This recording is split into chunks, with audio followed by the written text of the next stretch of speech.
அந்த வெலிக்கடை சிறைச்சாலை வந்து செப்பல் பில்டிங்னு சொல்லுவார்கள். ஒரு குடிசு வடிவம். அந்த ஒவ்வொரு பக்கத்துக்கும் ஏபிசிடி என்று பெயர் கொடுக்கப்பட்டிருக்கும். அதில் சி என்ற பிரிவில் வந்து நாங்கள் 28 பேர். இன்னொரு பகுதியில் 29 இளைஞர்கள், இன்னொரு பகுதியில் 6 பேர் இந்த தண்டனை பெற்ற கைதிகள். இப்படித்தான் அங்கே சிறை வைக்கப்பட்டிருந்த. எங்களுடைய இடம் வந்து தரைப்பகுதி. அதுக்கு மேலே 2 மாடியில் வந்து தண்டனை பெற்ற கைதிகள் வைக்கப்பட்டிருந்தார்கள். கிட்டத்தட்ட 2000 பேர் மட்டும் வைக்கப்பட்டிருந்தார்கள். 24ஆம் தேதி பின்னேறம் அந்த எங்களோட சிறை வாசலில் வந்து நாங்கள் தப்பி போறதை தடுப்பதற்காக இராணுவ மாவட்டம் இருந்தது. அந்த பிரதான வாசலில் பக்கம் இருந்து ஒரு பெரிய கூட்டம் சத்தம் போடுற சத்தம் எங்களை கேட்டது. எங்களோட பாதுகாப்புக்கு இருந்த 2 சிறைச்சாலை காவலர்கள் அவர்கள் வந்து என்ன நடக்குது என்று சொல்லவில்லை, தங்களுக்கும் தெரியவில்லை என்று சொல்லிக் கொண்டிருந்தார்கள். அது ஒரு அரை மணித்தாலும் மட்டும் அந்த சத்தம் கேட்டு பிறகு துப்பாக்கி வீட்டு சத்தம் எல்லாம் கேட்டது. அதுக்கு பிறகு சத்தம் அடங்கிவிட்டது. இது சாயந்தரம் ஒரு 4-5 மணி 6 மணி அப்படி நடந்திருக்கும். அதுக்கு பிறகுதான் சிறை காவலர்கள் சொன்னார்கள், இப்படி யாழ்ப்பாணத்தில் கொல்லப்பட்ட இராணுவத்தினுடைய உடல் வந்து பக்கத்தில் இருந்த கணத்தை கொண்டு வரப்பட்ட வேண்டும். அதற்கு கூடின மக்கள் கோபத்தில் எங்களை கொள்றதுக்கு சிறைக்கு வந்து வேண்டும். அதை இராணுவம் துப்பாக்கி ஓட்டி தீர்த்து விரட்டி விட்டதுன்னு சொல்லப்பட்டது. பழமையாகவே இந்த கலவரங்கள் இலங்கையில் நடக்கிற போதெல்லாம் சிறைக்குள்ள தமிழ் சிங்கள கைதிகளுக்கு மோதல் நடக்கிறது தெரியும். அப்போ அப்படி ஒரு மோதல் வரம் என்று சொல்லி எங்களுக்கு இன்னும் அதிக பயம் ஏற்பட்டிருந்தது. 25ஆம் தேதி எங்களை பகலுக்கு வெளியே ஒரு 10 நிமிஷம் நடக்க விடுவார்கள். 25ஆம் தேதி காலையில் ஒரு தோழர், அவர் நவரண்ய சிங்கம் என்று பெயர், அவருடைய சிங்கள பெண்ணை மணந்தவர், கிளிநொச்சி, அவருடைய சிற்ப கலைஞர். அவர் புலட் இயக்கம் சார்பாக கைது செய்யப்பட்டிருந்தார். அவருடைய ஒரு வழக்கு தவணைக்காக அவரை காலையில் அழைத்து சென்றிருந்தார். அப்போ எங்களை இந்த 28 பேரையும் வந்து 10 பேராக தான் வழியால் எடுப்பாங்க, ஒரே அடியாக எடுக்க மாட்டாங்க. அப்படி போகும்போது அந்த 4 பிரிவுகளும் வந்து சந்திக்கிற இடம் வந்து ஒரு வட்டமாக இருக்கும். அதுக்குள்ளே போய்தான் நாங்கள் வெளியே போவோம். அப்படியும் போகும்போது பார்த்தா இந்த குட்டிமணி ஆக்கள் இருந்த பகுதியிலே அவர்கள் அந்த முன்னுக்கு வந்து கம்பி கதவுகளால் பார்க்கலாம். குட்டிமணி கடைசியாக நான் குட்டிமணியை கண்டது அந்த சந்தர்ப்பத்தில் தான். குட்டிமணி இந்த கம்பிகளுக்கால கையை காட்டி 10-3 மண்டு காட்டினது. அப்போ எங்களுக்கு அது விளங்கிட்டது இறந்த இராணுவத்தில் தொகை. வெளியால் போய் ஒரு 2-3 நிமிஷத்தில் நாங்கள் பார்த்தால் கொழும்புக்கு மேலால் இந்த புகைகள் தெரியும் தூரத்தில். அப்போ இவர்களும் எங்களை உடனே நடக்கிறத நிப்பாட்டி உள்ளே கொண்டு வந்துட்டோம். அவங்களுக்கும் ஓரளவுக்கு கலவரம் துவங்கி விட்டது. ஆனால் ஒரு தரம் தகவல் தெரியல, நாங்களாக யூகிச்சு கொண்டது. இளைஞர் கவனிய வழக்கால உள்ளே வந்தார். உள்ளே வந்து சொல்லும்போது தான் அவர் சொல்லித்தான் எங்களுக்கு தெரியும் கொழும்பு எரிகிறது. அவர் வார வழியெல்லாம் அவர் பார்த்துருக்கிறார். அப்போ எங்களுக்கு தெரியும் ஏதோ நடக்க போகுது என்று சொல்லிக்கொண்டு நாங்கள் இப்படியே பேசிக்கொண்டிருக்க ஒரு 2 மணி இருக்கும். திடீரென ஒரு ஆர்ப்பரிப்பு சத்தம் இருக்குதானே. இந்த சினிமா படம் வழியே பழைய காலத்து யுத்தத்திலே இந்த 2 பக்கம் படையலும் வந்து மோதிரத்துக்கு ஓடும். அதே மாதிரி தான் எனக்கு இன்னும் அந்த சத்தம் இருக்குது. அப்படியே எங்கேயோ இருந்து ஆக்கள் இறைஞ்சு கொண்டு ஓடி வர சத்தம். அப்போ எங்களுக்கு விளங்கிட்டு தாக்க துவங்கிட்டாங்கன்னு சொல்லி, அப்போ இடையில வந்து இந்த தகரத்தில் அடித்து சத்தம் போட்டுக்கொண்டு தேவேவாண்ட சத்தம் கேட்குது இருந்துட்டு. அப்போ எங்களுடைய யூகத்தில் வந்து அடிச்சுட்டு ஆக்களை எடுத்துக்கொண்டு போகிறாங்க போல இருக்குன்னு நாங்கள் ஒரு யூகத்தில் இருந்தது. இடையில வந்து இந்த சிறை அமைப்பு 2 பக்கமும் கைதிகளின் கூண்டறை இருக்கும், நடுவில் வந்து ஓடை மாதிரி இடம் இருக்கும். அப்போ அதில் தான் நாங்கள் காவலர்கள் போய் வர்றது, நாங்கள் எதுவும் கூப்பிட்டா வருவாங்க. திடீர்னு மேலே அந்த தளம் கொத்தி உடைக்கப்பட்டு 2 பேர் கீழே இறங்கினாங்க. அது நடுவில் 2 பக்கம் சீமெந்து தளம், நடுவில் ஒரு நெட் கட்டி பலகை ஏதோ அடிச்சிருந்த பழைய கட்டடம். அப்போ கோடாலியால் கொத்தி உடைச்சி கொண்டு 2 பேர் கீழே இறங்கினாங்க. மேலிருந்து இறக்கி விட்டுருக்காங்க, அது கையை பிடிச்சி கீழே இறக்கலாம். அவர்கள் 2 பேரும் தண்டனை பெற்ற கைதிகள். வெள்ள சிறை உடப்பு இருந்தது, அந்த உடப்பில் இரத்தம் இருந்தது. இவர்கள் ஏற்கனவே எங்களுக்கு பழக்கம். இரண்டாம் சில வழியில் வேலைகளுக்கு வருவார்கள், வந்து இறங்கி அங்கும் இங்கும் ஓடி திரிகிறாங்க. இந்த திறப்புகள் இருக்கிறது. அப்போ உடனே எங்களுக்கு என்ன தெரியாது, ஆனால் ஓடி திரிஞ்சது தெரியும். பிறகு எங்களோட வந்து நாங்கள் இப்படித்தான் சொன்னாங்க, சிங்களம் எனக்கு பெருசாக தெரியாது, ஓரளவுக்கு தெரியும், நல்லவனுக்கு நல்லவங்கள், நாங்கள் உங்களை ஒன்றும் செய்ய மாட்டோம். பிறகு சொன்னாங்க, உங்களுக்கு குட்டிமணி சங்கத்திற்கு என்ன நடந்தது தெரியுமோ, கொண்டு என்ன நடந்தான்னு சொல்லல. இப்படியே மாறி மாறி ஏறுமாறா இப்போ கழிச்சு கொண்டு வந்துட்டு ஒரு கொஞ்ச நேரத்தை அங்கே சத்தம் அடங்க மேலே இருந்து அவங்க வந்து இன்றைக்கு இவ்வளோ காணும் வாங்கன்னு சொல்லி அவங்களே கை கொடுத்து தூக்கி மேலே ஏற்றிட்டாங்க. ஏற்றி எல்லாம் சத்தமெல்லாம் அடங்கினா பிறகு அப்பவும் எங்களுக்கு உண்மையில் என்ன நடந்தன்னு தெரியாது. தாக்குதல் நடந்தது தெரியுமே தவிர காயப்பட்ட சித்தம் ஒன்று ஒரு தகவலும் இல்லை. இவைகளும் சிறை காவலர்களும் எங்களுக்கு தகவல் சொல்லவில்லை. 6 மணி போல் விடவில் ரேடியோ போடுவாங்க. அன்றைக்கு என்று பார்த்து சவுண்டை எல்லாம் கூட்டி விட்டு 6 மணி செய்தியில் வந்துதான் இப்படி வெளிக்கடை சிறையில் நடந்த கலவரத்தில் 35 பேர் கொல்லப்பட்டார்கள். அதாவது வந்து இந்த யாழ்ப்பாணம் யோனியாருந்து வந்த 29 பேரும் ஒரு வீட்டுலையும் தண்டனை பெற்ற குட்டிமணி தங்கத்திரியார்கள் என்ற 6 பேரும் கொல்லப்பட்டு மொத்தம் 35 பேர் கொல்லப்பட்டு பேர் வாசிக்கிறார்கள் ஒரு பேரை. அப்போதான் எங்களுக்கு தெரியும் முழு பேரும் கொல்லப்பட்ட. அதுக்கு பிறகு இரவு முழுக்க எங்களுக்கு நித்திர வரையில் அப்போ அவரை கதை சத்தம் போட்டு காய்த்தால் இப்படி தாங்கள் கண்டது இப்படி உடம்பெல்லாத்தையும் இழுத்து கொண்டு போய் அந்த வெளியால் ஒரு சிலருக்கு பின்னாடி ஒரு சின்ன ஜன்னலுக்குள்ளார அந்த வாசலிருந்து வர வழி தெரியும். அதில் ஒரு புத்த சின்ன கோயில் மரம் எல்லாம் இருந்தது. அந்த இடத்துல வந்து உடல்களை போட்டது சிலர் கண்டிருக்கிறோம். அப்போ அந்த கதைகளை பேசிக்கொண்டு இருக்க அப்போ எங்களுக்கு ஒரு விதமான பாதுகாப்பும் இல்லையே. அப்போ அன்றைக்கு நின்றாலும் அடுத்த நாளும் எதுவும் நடக்கும் என்று தான் எங்களுக்கு யோசனை. அதுக்கு பிறகு அடுத்த நாள் 26ஆம் தேதி ஜூலை 25 26ஆம் தேதி விசாரணைக்கு போலீஸும் நீதிபதிமாரும் வந்து எங்களை எல்லாரையும் தனித்தனி எடுத்து விசாரணை செய்திச்சிடும். அப்போ அவரவர் கண்டது கேட்டது எல்லாத்தையும் சொல்லி பாதுகாப்பு தான் நாங்கள் விட்டுறோம். எங்களுக்கு இங்கே இருக்க பயமாக இருக்குது. அப்போ ஏற்பாடு செய்கிறோம்னு சொல்லிட்டு அப்போ நாங்கள் அந்த விசாரணைக்கு வெளியால் அந்த லொபியில் தான் எல்லா இடமும் சுவர் முழுக்கும் ரத்தங்களை பார்க்கக்கூடியதாக இருந்தது. ரெண்டால் அந்த செக்ஷனுக்காக எடுத்து கொண்டு வந்து இந்த இது வழியை போட்டு தான் அவங்க எடுத்து கொண்டு போயிருக்கிறாங்க. அப்போ அவர் சொன்னார்கள் நாங்கள் ஏற்பாடு செய்கிறோம்னு சொல்லிட்டு போயிட்டேன்.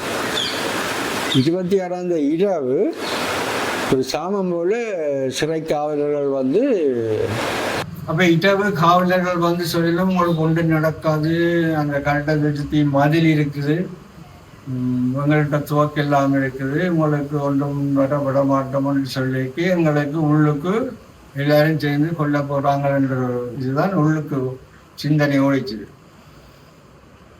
அதே மாதிரி அந்த 2 மணி போல் அந்த சத்தம் அந்த ஒவ்வொரு இரைச்சலோடு வந்தாங்க. அலியூர் சிறைக்காவலர் எங்களோட பேசி கொண்டிருந்தவர் அவர் அவங்க சத்தம் போட்டுக்கொண்டு அந்த மதிலேறி பாயிறாங்கன்னு சொன்னாங்க.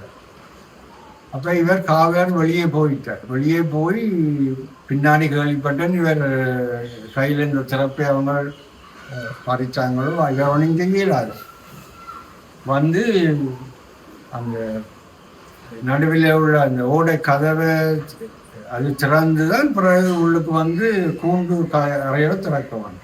இப்போ எங்களைத்தையும் இவங்க திறப்பவர்கள் தான் வந்து திறப்பாங்க. அப்போ நாங்கள் என்ன செய்வோம் என்றால் எங்கள்கிட்ட இருந்த பொருள் நாங்கள் ஆயுதம் ஒன்று தான் இப்போ சொல்லலாம், 4 பீங்கான், 4 வாழி, 4 பெட்ஷீட், இந்த பொருள் 2 அதுக்குள்ளே இருந்தது அதுதான். அப்போ நாங்கள் ஏற்கனவே திட்டமிட்டபடி இவங்க அந்த இதை திறந்து வந்து எங்களுக்கு முன் பூண்டறையை திறந்து சுத்தவரன் என்று எனக்கு தோணும் அந்த காட்சி. சுத்தவரன் என்று அவர்களை அடித்து 3 பேரையும் அடித்து அவர்கள் நிலமட்டத்தில் விழுகிறதெல்லாம் தெரியும். அதே நேரம் சிறப்போட வாராங்க. எங்களை இந்த கட்டிடத்தில் வந்து இந்த கதவு பூட்டி கூட்டு போட்டு பூட்டி இருக்கு. ஆனால் கதவு பூண்டுக்கு உள்ள தள்ளித்தான் வில வரும். அப்போ நீங்கள் வெளியால திறந்து போட்டு இல்லை வெளியே திறக்க வரும். பழைய இதில் வந்து கதவு உள்ள தள்ளுறது, இது வெளியே இழுக்கிறது. அப்போ எங்களையும் நாங்கள் எழுத்து பிடிக்கலாம் தாங்க. அப்போ அப்படி எதுவும் செய்யலாமண்டி இவங்க திறப்போட வரைக்கு நாங்கள் என்ன செய்தோம், உங்களுக்கு இந்த வாளி வழியை சாப்பிட்டுட்டு தண்ணி எல்லாம் இருந்தது. இதுக்கண்டே நாங்கள் சாப்பிட்டுட்டு அந்த தண்ணியை ஊற்றாங்க வச்சிருந்தது. இவங்கள் அங்கால கொஞ்சம் பேர் இங்கால கொஞ்சம் பேர் வரைக்கு பூண்டரை இதை கம்பி தான் அதுக்குள்ள தண்ணியாலே ஆட்களுக்கு எத்தினோம். எத்த முன்னுக்கு வந்தவங்க 2 பேர் வலிக்க விழுந்துட்டாங்க. அது புது கட்டிடம் சீமெந்து தர வலிக்க விழுந்தா போல அவங்களுக்கு அது ஒரு பயங்கரமான எதிர்பாராத ஒரு அதிர்ச்சி மாதிரி இருந்தது. ஏனென்றால் விழுந்து போனாங்க.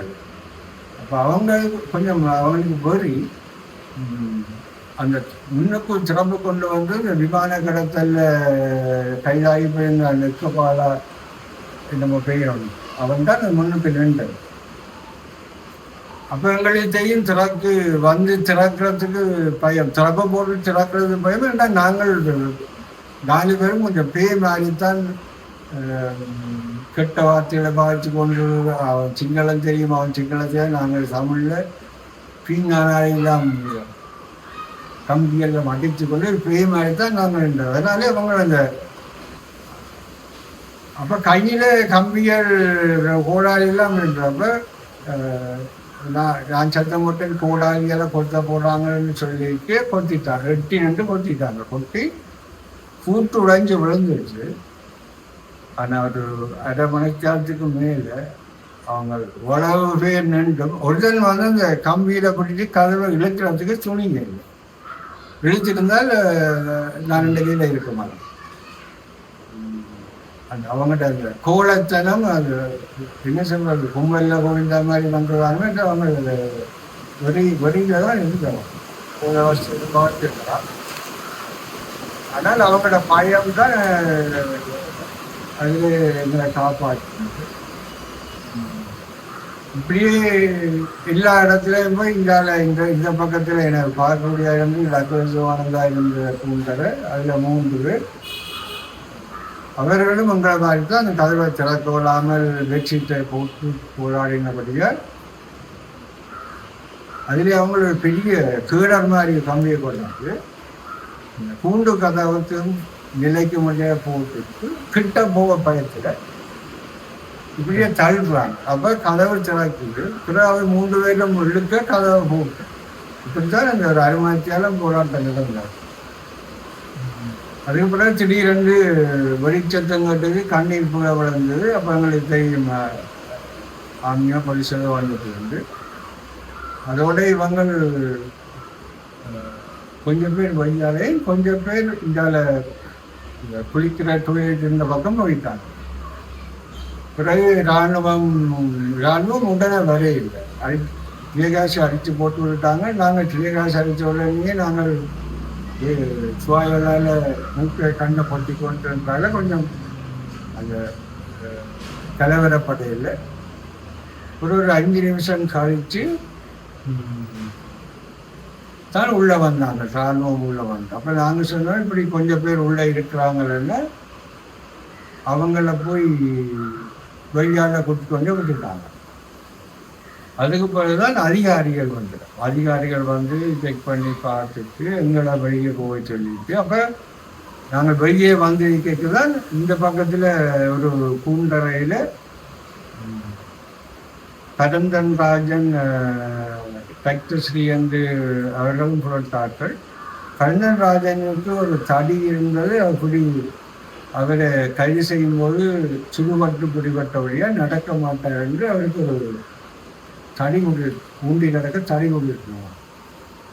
அவர்கள் அந்த தடியை 3 உடைச்சு போட்டு இவங்க இந்த கிட்ட வராமல் கம்பிகளுக்கெல்லாம் எங்களை மாதிரி ஃபைட் பண்ண வழியாக அங்கேயும் இவங்க திறக்க போட்டு திறக்காமல் கோடாரியால் கொத்தி கூட்டு உடைஞ்சு, ஆனால் அந்த கதவும் அந்த நிலையும் இரும்பு இறுகி போச்சு. அப்போ அவங்க பிடிச்சு இழுக்க இல்லை, இழுத்திருந்தாலும் திறந்திருக்கிறார். பிறகு அதிகாரிகள் வந்து போய் அவங்கள திறக்கிறது கதவை திறக்கிறது. அது பிறகு பார்த்தா தாக்குதல் பட்டவர்கள், செத்தவர்கள், அரவாசிகளோடு எல்லாம் அந்த அரைக்கூண்டுகள் இந்த ஓடையில எல்லாம் இருக்கணும். அவர்களை எல்லாரும் நாங்கள் தான் தூக்கிக்கொண்டு அந்த வெளியால் முத்தமாரியங்கள் வச்சது. அதுக்கப்புறம் எங்களை அதில் தப்பினாக்களை ஜீப்பை நிறுத்தி கொண்டு வெளியால் வரிக்க தான் பார்த்தா அந்த 2 பக்கம் வேலி மாதிரி இராணுவம் நிற்குது. இடப்பக்கம் பார்த்தால் அந்த ஒரு இந்த நெட் அடித்த ஒரு கட்டிடம், அது என்னென்ன தெரியல, சாப்பாட்டு அல்லது அது முழுக்க இந்த கைகளை வச்சு பூட்டிட்டு அவங்க வந்து தாக்கினாலும் வந்து பாதுகாப்புக்காக இராணுவம் நிற்குது. அப்படியே இந்த வாசன் மட்டும் கொண்டு வந்து ஜீப்பில் எங்களை இறக்கினாங்க. அங்கே இறக்கினால் அங்கே இந்த கொல்லப்பட்ட உடல்களையும் அங்கே கொண்டு வந்து போடுறாங்க. அப்போ அதிலே அந்த கொல்லப்பட்ட பகுதியிலேருந்து சத்தம் வருது. சிங்களத்தில் மாத்தையா எங்களை ஆஸ்பத்திரிக்கு அனுப்ப மாட்டேன். ஆரண்டு பார்த்தா அந்த யுவராஜா பக்கத்தில் சிவகுமாரன்னு சொல்லி ரக்லத்தோட சேர்ந்து குடிபெற்றது பொத்துவில் சம்பவம் ஒன்றில் அவருக்கு வாயால் இந்த நூறை தரணும்.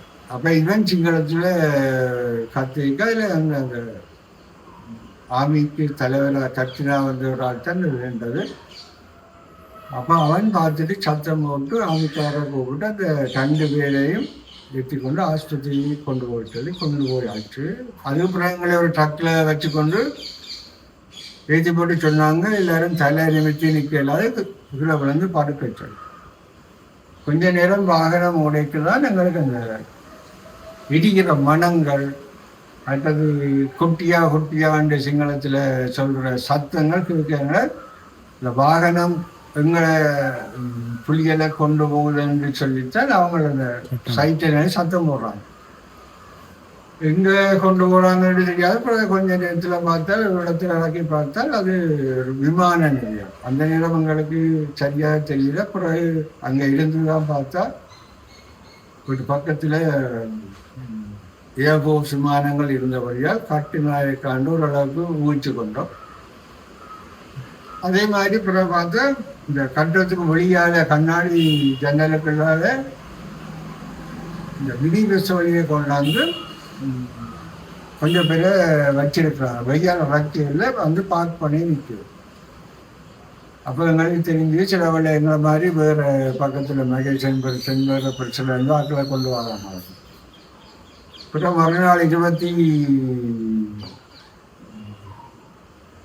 28 காலையில், இது 27 தான் இந்த இது நடந்தது. 28 அதிகாலையில் எங்களை எல்லாம் வெளியே கொண்டு போய் ஒரு விமானத்தில் ஏற்றி, விமானத்திலையும் வந்து கையில் விலங்கு போட்டபடி எங்களை தலை நிமித்தாமல் புரிஞ்சு இருக்க சொல்லித்தான் கொண்டு போனது. கொண்டு போய் இறங்கி வெளியால் வந்து பார்க்கும்போது தான் மட்டக்களப்பு என்ற எழுதியிருந்த